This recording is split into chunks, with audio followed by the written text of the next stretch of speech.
हिम्मत रखो तो मुंह में गाली दो ना भाई। भाई हमारे पदाधिकारी अपना वाच करे है, हमारे पदाधिकारी अपना वाच करे। चले मेले शांत हो जाइए।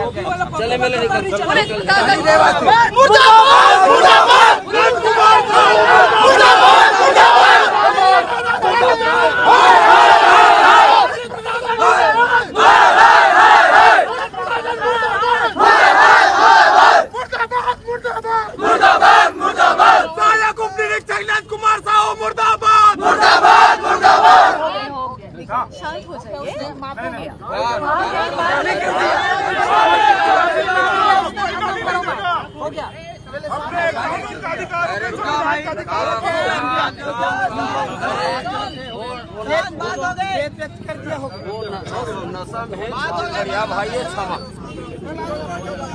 भाई क्षमा है, तुम्हें चिंता मत करो। मैडम जी सरी कथा लता आप जाना था कि नहीं? आपके संज्ञान में है कि नहीं?